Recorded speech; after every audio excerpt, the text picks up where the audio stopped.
예, 또 오늘 부모를 공경하기 위해서 고향에 가시는 분도 계십니다. 예, 오늘 예배소 말씀으로 우리 어버이 주일을 맞아서 한번 은혜를 나눠보겠는데요. 이 땅에 기독교가 전래된 게 약 130년이 되고 천주교를 만약에 감안한다면 약 200년의 역사가 선교 역사가 되어집니다. 이 땅에 기독교가 전래되었을 때 이 땅에 사람들이 특별히 이 땅을 지배하는 이념이었던 유교가 기독교를 향해서 던진 질문이 있습니다. 그것은 뭐냐면 기독교에도 효가 있느냐는 것이었습니다. 이 땅에 유교가 던진 질문이죠. 그도 그럴 것이 기독교가 전래되었을 때 가장 먼저 했던 것이 뭐냐면 조상에 드리는 제사를 우상 숭배라고 해서 그 제사 제도에 대해서 이제 듣지 못하도록 한 거였는데요.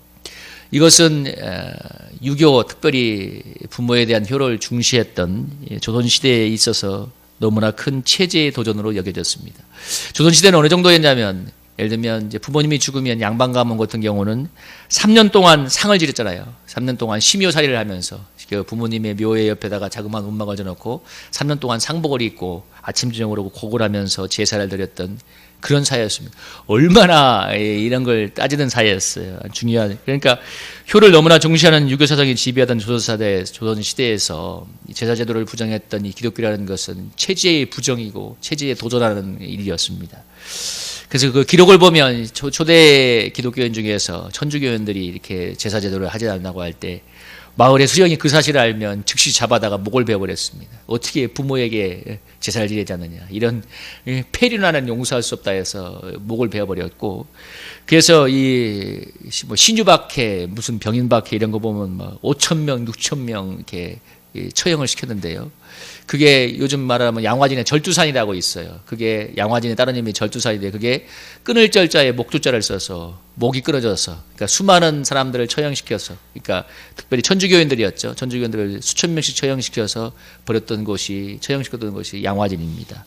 물론 그곳은 이제 선교사의 묘역들이 있는 곳인데 그런 사회였기 때문에 이 기독교를 향해서 그런 질문을 던지는 게 당연했죠. 다시 질문으로 돌아온다면 유교가 기독교에 대해서 던졌던 질문인 과연 기독교에 효가 있는가라는 질문에 대해서 우리는 자신 있게 효를 기독교도 너무나 중요한다고 말할 수가 있습니다. 여러분, 부모 공경은 가장 처음 우리 이스라엘 백성에 주었던 십계명에 나오는 계명입니다. 십계명은 크게 10가지 계명인데 첫 1에서 4계명은 하나님께 대한 계명이고 5째부터 10가지 계명은 사람과의 관계에 대한 계명인데 그중에 가장 먼저 나오는 것이 바로 부모의 공경입니다. 그래서 이 출애굽기 20장 12절에 보면 내 부모를 공경하라 그리하면 내 하나님 여호와가 내게 준 땅에서 내 생명이 길리라. 그 다음에 살인하지 말라 간음하지 말라 이렇게 하면서 10계명이 나오고 있는데요. 인간관계에 대한 규명 중에서 가장 먼저 나오고 있고 오늘 이 본문에 보면 약속이 있는 첫 계명 예배소 6장에 보면 약속이 있는 첫 계명이라고 하잖아요. 이 말은 무슨 말이냐면 10계명 중에 첫 계명이라는 뜻이 아니라 부모와 자녀의 관계에 있어서 가장 중요한 먼저 우선돼야 될 덕목이 뭐냐면 자녀의 부모 공경이라는 것입니다. 그래서 오늘 본문에도 보면 네가 네 아버지 어머니를 공경하면 내가 잘되고 땅에서 장수할 거라고 이렇게 성경이 약속을 하고 있습니다. 첫 계명이라고 하는데요. 부모를 공경하면 내가 땅에서 잘되고 장수할 거라고 이야기하는데요. 성경에서 보면 내 자녀를 사랑하라는 말은 사실 별로 나오지 않습니다. 물론 자녀를 사랑하지 말라는 게 중요하지 않다는 것이 아니라 왜냐하면 부모의 자녀 사랑은 본능이기 때문에 강조하지 않아도 부모가 자녀를 사랑하는 것은 끔찍이 사랑하는 것은 그냥 당연한 거예요. 여러분 고슴도치도 자기 새끼는 예쁘다고 하잖아요. 고슴도치는. 그러니까 부모의 자녀 사랑은 말하지 않아도 되는데 저희가 사는 그 빌라의 미층에 60대 초반에 이제 은퇴를 앞둔 우체국 다니는 그 아저씨가 한 분 계시는데 그분에게 아들이 한 명이고 딸이 한 명이 있는데 딸이 한 20대 후반대일 거예요. 무슨 간호사인가 그럴 건데 그 아버지가 휴일이면 이렇게 나와서 이렇게 따님을 기다리는 거예요. 근데 아침에 보니까 왜 그러세요? 그러니까 따님을 픽업해 주러 간대. 이제 출근시켜 주러 가는 길이에요. 게다가 휴일인데 쉬고 싶지 않으세요? 그러면 뭐 너무 기쁜 마음으로 자녀를 이렇게 데려다 주는 걸 너무 기쁨으로 하는데요. 수원에 있을 때 우리 한 장로님은 첫째 딸이 건국대 대학원을 다녔는데 집이 수원에 있었어요. 그러니까 밤늦게까지 공부하면 뭐 11시, 12시까지 될 때가 있었는데 수원에서 밤 2시간 길을 걸려서 경북대면 수원에서 가장 대각선 거리라서 한 2시간 거리거든요. 그래서 수원에서 거의 한 2시간 거리를 달려와서 딸을 늘 픽업해 갔다 합니다. 여러분, 부모가 아니면 누가 그걸 하겠습니까? 부모는 그런데 전혀 힘들다고 생각하지 않습니다. 사실 부모의 자녀 사랑은 강조할 필요가 없는 거잖아요. 뭐 얼마 전인가 2년 전인가 3년 전에 이 아파트 앞을 지나갈 때 젊은 애기 엄마 2명이 하는 얘기를 듣고 제가 한번 여러분들에게 했을 거예요. 서로 학원비 얘기하면서 학원비가 너무 비싸서 어쩌지? 그러니까 옆에 있던 젊은 엄마가 하면서 이거 장기라도 팔아야 되는 거 아니야? 이러면서 우스갯소리로. 그만큼 이 자녀들을 하는 마음은 대단한 거죠. 여러분, 그래서 부모의 자녀 사랑은 강조할 필요도 없고 성경도 더 별로 얘기하지 않아요. 너무나 본능에 관한 거기 때문에. 그러나 자녀의 부모 공경은 가르쳐야 되는 것입니다. 훈련해야 되는 건데요. 왜냐하면 부모의 자녀 사랑은 내리사랑이기 때문에 물이 위에서 흐르는 것처럼 저절로 흘러갑니다. 이게 내리사랑이 그래요. 그게 본능적인 건데. 그러나 자녀의 부모 공경은 내리사랑을 거스른 위로 올라가는 사랑이기 때문에 가르치고 훈련돼야 됩니다. 물이 거꾸로 올라가는 게 얼마나 힘들겠어요. 그래서 여러분, 부모가 자녀를 위해서 희생한다는 얘기는 전북 방방곡곡에 가면 모든 집마다 다 있어요. 부모가 자녀를 위해서 당연히 희생하지만, 그러나 자녀가 부모를 위해서 극진하게 헌겼다는 효도 얘기는 찾아보기가 쉽지 않습니다. 가면 갈수록 찾기가 어려운데요. 오늘 현대사회가 되면서 자녀 수가 적어지고 교육열이 높아지니까 부모들이 과할이 많이 자녀들에게 쏟아붓고 있습니다. 심지어 노후 준비를 해야 되는데, 우리 한국 몇 년 전에 그 TV 다큐까지 나왔어요. 이제 자녀들을 계속 뒷바라지하는 시간들이 더 길어져요. 옛날에는 대학만 나오면 됐는데, 아니면 고등학교만 나오면 됐는데, 이제 그게 아니에요. 대학 나와도 몇 년씩 더 공무원 준비를 하거나, 아니면 자녀가 대학원에도 나와야 되기 때문에 뭐 하나 더 준비를 시켜야 되면, 아니면 대학 나와서 노스쿨 간다고 하고, 대학 나와서 공무원 준비한다고 하니까 몇 년을 더 밀어주어야 하니까, 이 많은 부모들이 노후를 준비하지 못하고 자녀를 뒷바라지하다가 어느 순간에 은퇴를 맞게 됩니다. 여러분, 우리나라의 노인 빈곤율이 세계 최고라는 것을 아십니까? 그리고 노인의 우울증과 자살률도 세계 최고를 달리고 있습니다. 여러분, 이것이 연관이 없는 게 아니에요. 그러니까 자녀들 위해 너무나 물론 뭐 사회적인 시스템도 문제가 있지만 자녀들을 위해서 어마어마하게 쏟아붓지만 자신들은 정작 노후 준비를 하지 못해서 많은 부모들이 어려운 노년을 맞습니다. 여러분, 자녀들은 부모의 사랑의 절반이라도 부모를 생각하면 좋을 텐데 자기들 살기에 바빠서 어려운 부모들 돌아보지를 못합니다. 여러분, 이를 만회하기 위해서 이 나라에서 국가적인 차원에서 복지로 부모 공경을 대신해 보려고 하잖아요. 여러분, 요즘 정중박과에 가장 청업하는 게 무엇입니까? 노인 요양원입니다. 여러분, 서울시내 한번 가만히 보세요. 가장 많이 생기는 곳 노인 요양원이에요. 수원 지방 가면 더해요. 여러분, 지방 한번 보세요. 한번 딱 보면 노인 요양원이 그냥 하루아침에 한 개씩 더 생겨요. 여러분, 맞벌이가 일상이 되고 너무나 바쁜 현대사회에서 노인 요양원은 필수처럼 여겨지기도 합니다. 여러분, 이해도 됩니다. 그렇게 한다는 게. 그러나 여러분, 복지의 이름으로 부모 공경을 대신할 수 없다는 것도 기억해야 됩니다. 지금도 요양원 곳곳에는 어버이날이 되지만 찾아오지 않는 그 자녀를 기다리면서 아픈 눈물을 흘리는 부모들이 참 많습니다. 여러분, 제가 부교육자 때 요양원 신방을 좀 다니는데 가시면 어른들이 다 울면서 뭐라고 하는지 알아요? 다는 알겠지만 이렇게 해요. 우리 자녀 좀 오라고 하세요. 제가 딴 것도 아니에요. 서울 시내에 있는 요양원들을 다니면서 제가 느꼈어요. 우리 자녀들 오라고 하세요. 막 울어요. 손잡고. 그래서 제가 거기에 한 몇 번 가다가 안 갔어요. 도저히 부담이 돼서 못 가겠어요. 이 어르신들을 이루하려고 하는데 내가 가서 손잡아드리면 자녀 생각이 나는 거예요. 우리 자식 좀 오라고 하라고. 그런 부모들을 꽤나 봤어요, 제가. 여러분, 이게 요양원에 다 그렇진 않지만 현실인 거예요. 그냥 맡겨놓고 저 돈만 좀 지불하면 된다고 생각하지만, 여러분, 우리 고 김종희 권사님이라고 작년에 돌아가셨던 분인데, 그분이 계시던 요양원에 제가 올해 초까지 약 1년간 신방을 가는데요. 그 신방 가게 된 계기가 뭐냐면, 제가 신방 그쪽에 요양원으로 옮겨서 제가 그 요양원에 신방 가니까 그 여자 목사님이 사무실장에다가 제가 가고 나서 한 주 뒤에 뭐라고 하냐면, 목사님, 제가 이제 여기에서 일을 그만두는데 제가 가면 누가 어르신들을 위해 기도하겠습니까? 목사님이 마침 오시니까 매주 와서 기도해달라고. 그래서 그냥 한 주 만에 제가 매주 가기로 그냥 약속을 해버렸습니다. 그래서 이제 권사님이 돌아간다 해도 한 몇 달 동안 더 다니게 되었는데, 이제 코로나 때문에 이제 거기서 더 이상 외부인을 방문을 금지하기 때문에 이제 뭐 더 이상 못 하게 되는데요. 그분들 가서 손잡고 기도하면 너무 좋아합니다.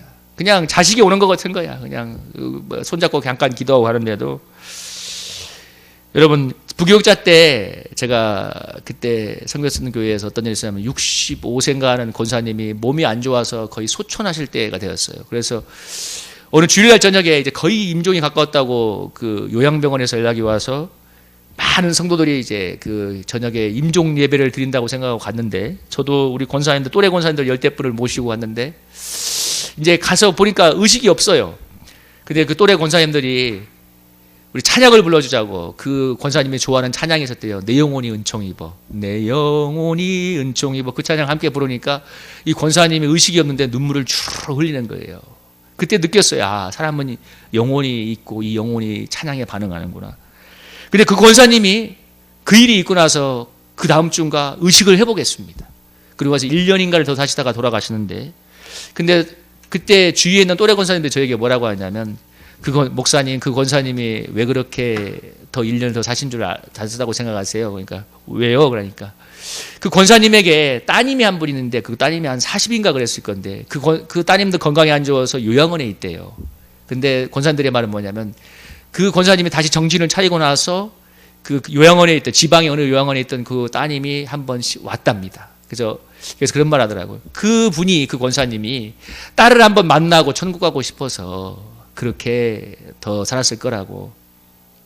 제가 그 권사님이 의식을 해보고 나서 한번 이제 신방을 가니까 제가 그랬어요. 저를 알아보시겠어요? 그러니까 권사님이 제 눈을 똑바로 보면서 아주 유머가 있는 분이었거든요. 모르겠는데요? 그러면서 농담도 하셨던 그런 분인데, 한 1년을 더 사시다가 돌아가 버릴 분이었습니다. 그분이, 그 권사님이 사경에서 회복되었던 가장 큰 요인은 뭐냐면, 지방의 요양원에 있던 따님, 이 따님을 한번 만나고 천국에 가고 싶었던 것입니다.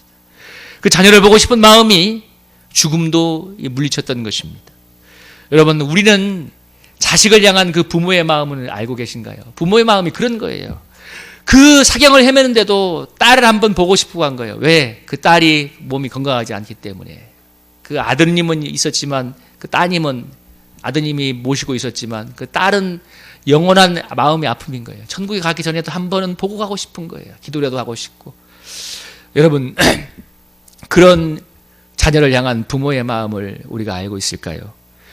여러분, 부모 공경은 물질만 드리고 효도 관광만 시킨다고 되는 게 아닙니다. 아까 말한 것처럼 요양원에 가서 이 복지로 해결하는 게 아니에요.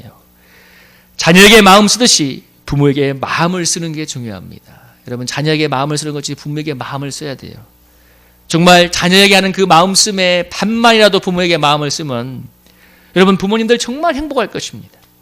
자주 전화도 해드리고 찾아뵙기도 하고 힘들어도 용돈도 챙겨드리면서, 물론 그런 것도 해야 되겠지만 자녀에게 마음을 쓰듯이 부모에게 마음을 쓰는 게 중요합니다. 여러분, 장례식장에 가면 대부분의 자녀들이 울면서 뭐라고 그래요? 아유, 살았을 때 잘했을 걸. 여러분, 18번처럼 들어요. 그런데 돌아가신 뒤에 버스가 지난 다음에 후회하면 뭐합니까? 여러분, 사실 그러니까 유교가 솔직히 비판적으로 얘기한다면 얼마나 이게 어이가 없는 건지, 돌아간 다음에 3년 상을 지내면 뭐예요? 이 살아계실 때 정말 잘하는 것이고, 여러분 물론 유교를 비판하는 건 아니지만 돌아가신 뒤에 3년까지 하는 건 내가 보기엔 과한 것이고 하나의 허례의식이에요. 있을 때 잘해야지. 그죠? 있을 때 정말 잘해야죠. 여러분, 정말 그래서 우리가 자식을 향한 그 마음의 반만이라도 부모를 정말 생각하고 마음을 쓰고 사랑한다면 우리 부모님들 정말 행복할 것입니다. 여러분, 우리 잘 알고 있는 가사 어버이 은혜 여러분 아시지 않습니까? 나실제 괴로움 다 잊으시고 기를제 밤낮으로 애쓰는 마음, 진자리 바른자리 가라니시며 손발이 닳도록 고생하시네. 하늘 아래 그 무엇이 넓다 하리요. 어머님의 희생은 가히 없어라. 어려서 안고 업고 올려주시고 자라선 문기되어 기다리는 마음. 알을 쌓아 그럴 때 쌓아 자식 생각에 고우시던 이마에 주름이 가득 땅 위에 그 무엇이 높다 하리요. 어머님의 정성은 지극하여라. 사람의 마음속엔 온 가지 소원, 어머니의 마음속엔 오직 한 가지, 아낌없이 일생을 자식 위하여 살갗뼈를 깎아서 바치는 마음, 인간의 그 무엇이 거룩하리요. 여러분, 이 우리 한번 이 동영상으로 한번 이거 한번 보겠습니다. 한번 이 찬양 한번 들어볼까요?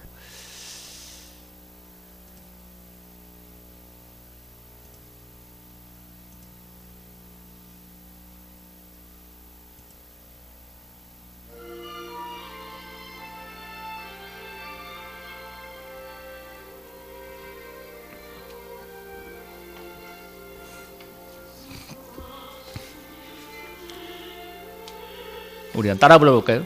다 잊으시고 길을 째 밤낮으로 예쓰는 마음 진 자리 마른 자리 가라니시며 손발이 다닳도록 고생하시네. 하늘 아래 근무하시 넉 달이여 어머님의 희생은 가히 없어라.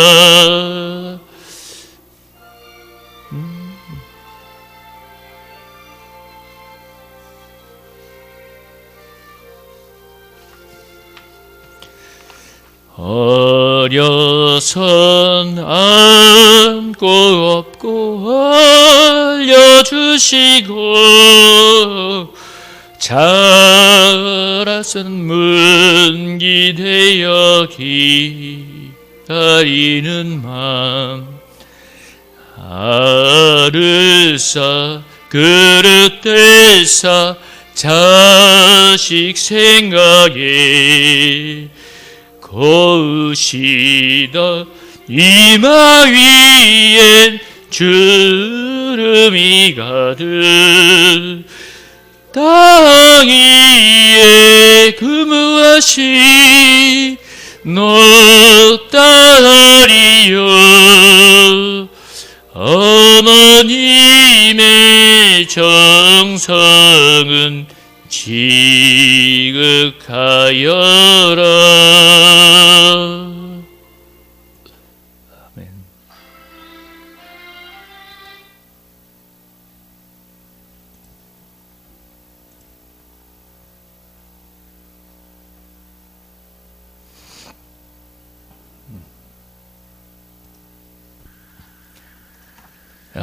이 어머님의 마음이라는 가사에 보는 것처럼 여러분 오늘의 내가 있기까지 우리 부모님들이 얼마나 애를 썼는가. 정말 진자리 마른 자리를 가라니며 손발이 닳도록 고생했다는 것을 기억해야 됩니다.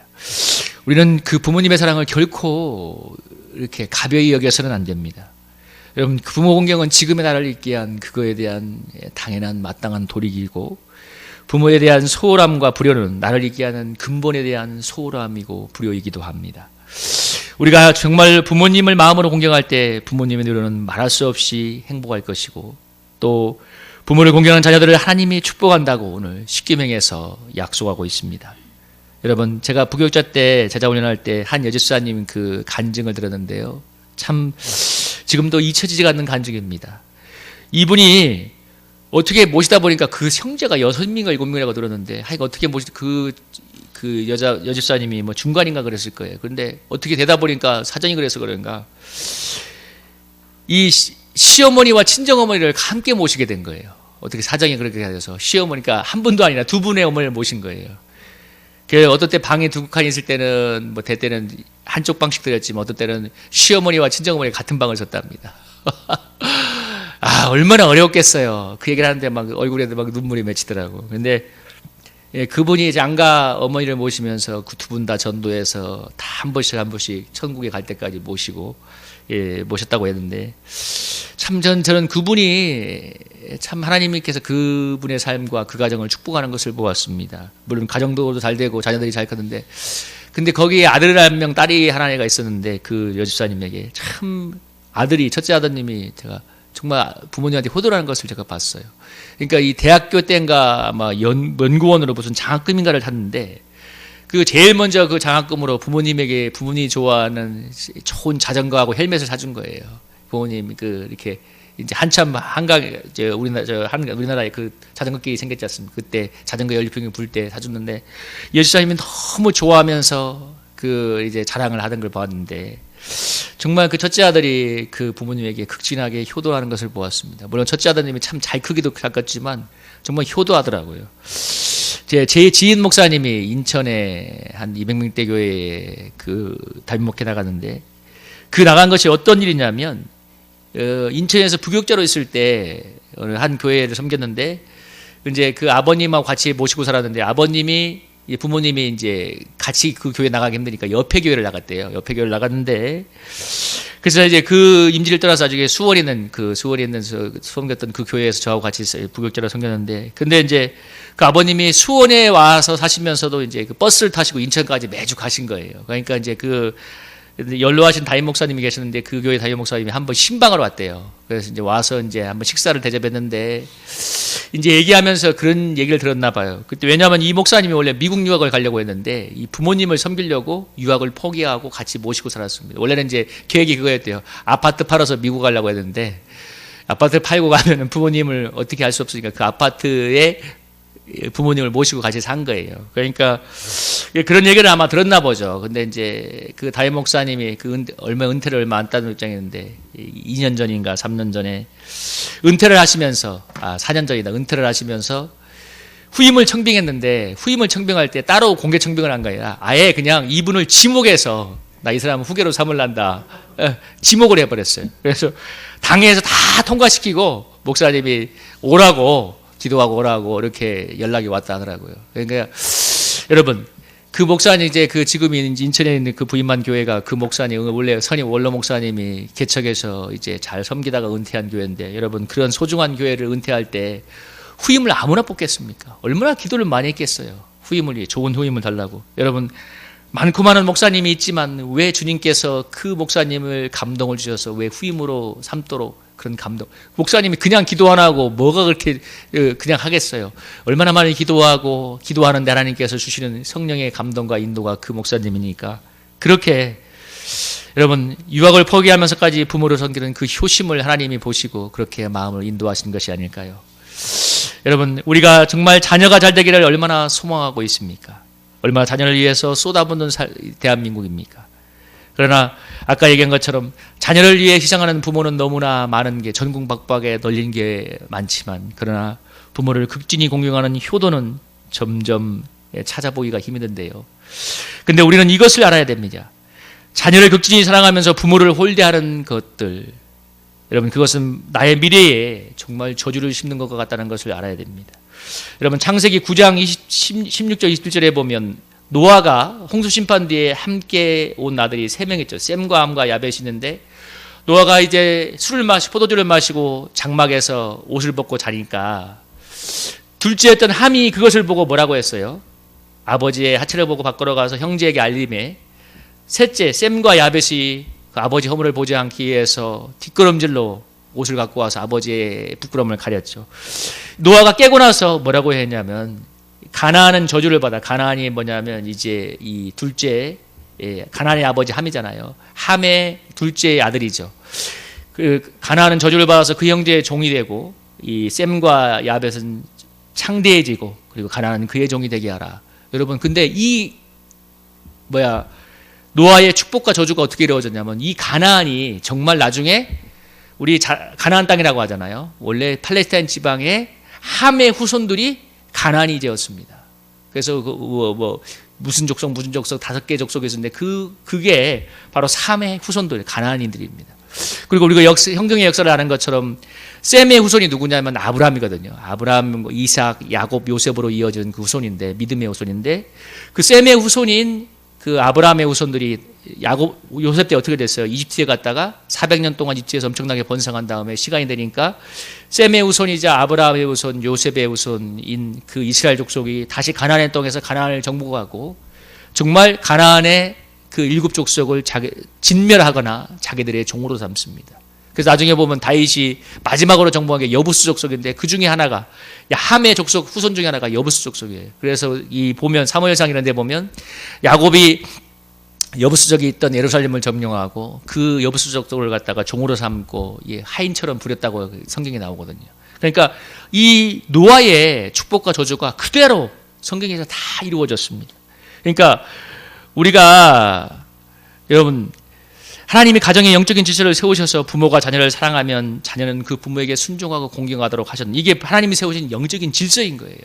그러니까 부모가 자녀를 사랑하는 건 당연한 것이기도 하고 당연히 그렇게 해야 되지만 자녀는 부모를 순종하고 공경하는 것이 세운 영적 질서입니다.